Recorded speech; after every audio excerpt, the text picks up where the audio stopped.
It was a murder that shocked the world. On August 9, 1969, a hippie gang in drug intoxication cruelly killed 7 people, including pregnant actress Sharon Tate. The deed was ordered by a man whose name is still synonymous with evil today. Hi, this is History Recaps. And this is the story of Charles Manson. I did not break the law. Jesus Christ told you that 2,000. And if you don't know, now you know. If you would have lived in late August 1969, the name Charles Manson would have been unknown to you. There were more important things to you in the US these days. A generation of young people protested against the US Army in Vietnam. They celebrated a glittering festival in Woodstock and witnessed the moon landing. Maybe you would have been an American hippie who had been distinguished yourself mainly through free love, drug use and protest for world peace. But just outside of Los Angeles lived a group that was not satisfied with all this. The Manson family, named after their leader Charles Manson. The 34-year-old had just been out of prison for 2 years. Before he had to be imprisoned, he had spent half of his young life pimping, theft and check fraud. Wanted to become a well-known musician. The rock star with an attractively cheerful nature gathered young women and men around him, with whom he lived in the summer of 1969 on the Spahn Movie Ranch, an old Hollywood film set outside of Los Angeles. The group took care of the elderly owner George Spahn and in return was allowed to inhabit the grounds for free. Group sex, free choice of partner and LSD trips made everyday life colorful.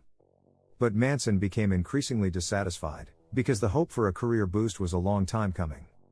After several futile attempts to get a record deal, he felt betrayed by society. Manson developed a deep hatred of high society, which in his opinion blocked his way to the top. He dreamed not only of rallying a group of followers behind him, but one day the entire civilization. The name that was given to him was Helter, Skelter, the name of a Beatles song. The song describes the wild slide in one of Britain's most popular leisure attractions at the time, the Giant Slide in Brighton. Manson interpreted the text in his own way. In Helter Skelter, which loosely translated means disorderly confusion, he recognized a social upheaval that resulted from the conflict between blacks and whites. Manson expected a race war and that the blacks would win it.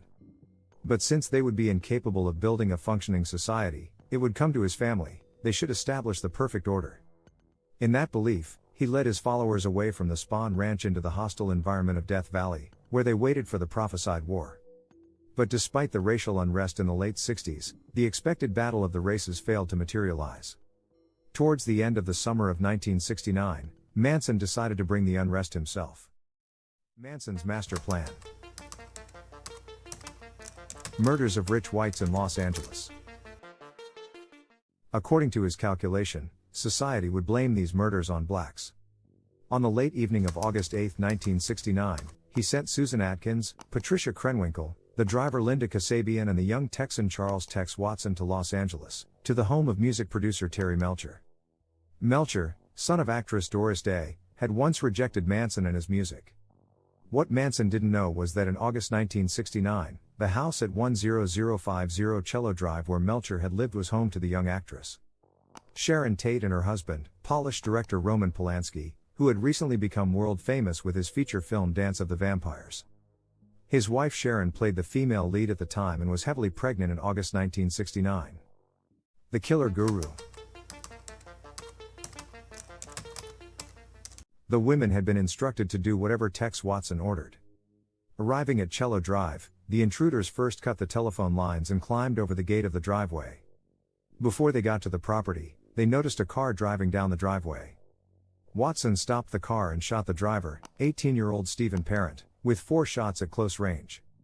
Parent had visited caretaker William Garrettson, who lived on the estate in a guest house. Then Atkins, Krenwinkel and Watson broke into the main house. Sharon Tate was in the house at the time, along with her ex-fiancé Jay Sebring, a well-known Hollywood hairdresser, Abigail Folger, owner to a coffee empire, and her partner Wojtek Frykowski, a friend of Polanski's. Polanski himself was in London for filming. What happened in the following minutes could never be clearly clarified. What is certain, however, is that Sebring, Frykowski, Folger and Sharon Tate died from a total of over 100 stab wounds. In addition to the 5 corpses, the murderers left a ghostly sign on the front door of the house. written with the blood of Sharon Tate, Pig, was written there in large letters on the snow-white background. Los Angeles in fear. Just one day later, on August 10, 1969, Manson's disciples murdered again in Los Angeles. Again, Patricia Krenwinkel was there, as was Tex Watson. Manson was also in the car that headed for the Los Feliz district in the late evening. Only the young, shy Leslie Van Houten, once a prom princess of her high school, was new. Watson and Manson broke into a house at 3301 Waverly Drive and spotted businessman Tate-LaBianca reading the newspaper on the couch. Manson handcuffed him and then left the house. A little later, Tate-LaBianca and his wife Rosemary were dead, murdered in a similarly brutal way as the victims the night before. And again the walls were described with blood, death to pigs and rye were written there. On the refrigerator in the kitchen, also in blood, the lettering Helter Skelter was emblazoned, obviously misspelled in the hustle and bustle. The word war had been carved into Tate-LaBianca's belly with a knife. After the murders became known, fear spread in Los Angeles, especially among celebrities. Since the murder victims belonged to the upper class, other greats of high society saw themselves in danger and fled the city. The police were faced with a mystery. There were no clues to the perpetrators, nor to the motive.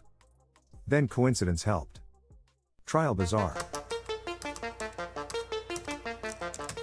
In October 1969, Manson and his group were imprisoned for car theft. In prison, Susan Atkins boasted to a fellow prisoner that she had been involved in the murder of Sharon Tate, which led the police for the first time on the trail of Manson and his followers.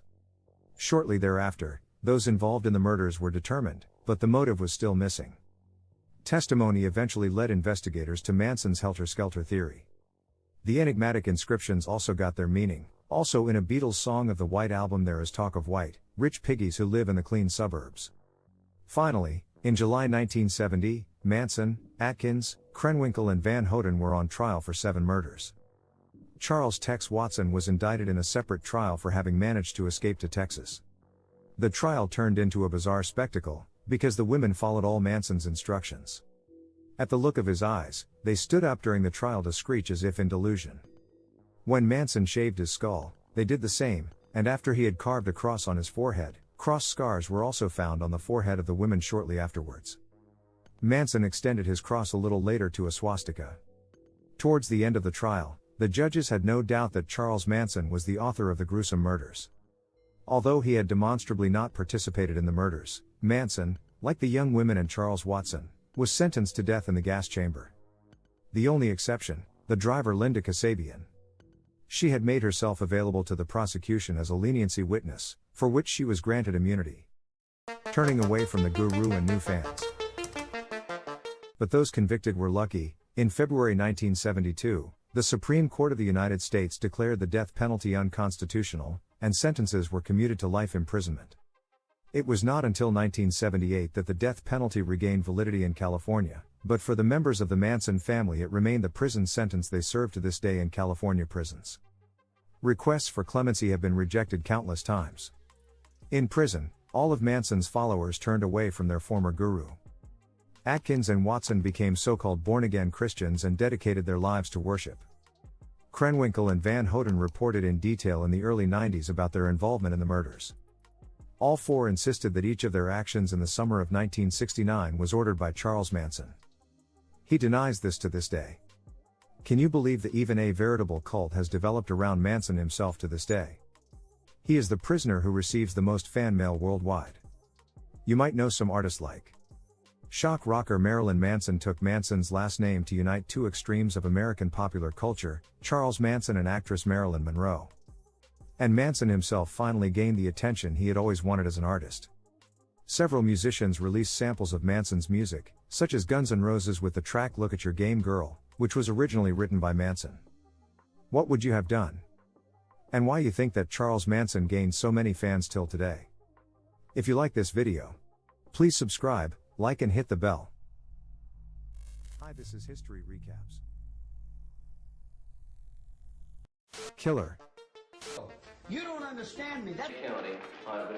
Murder.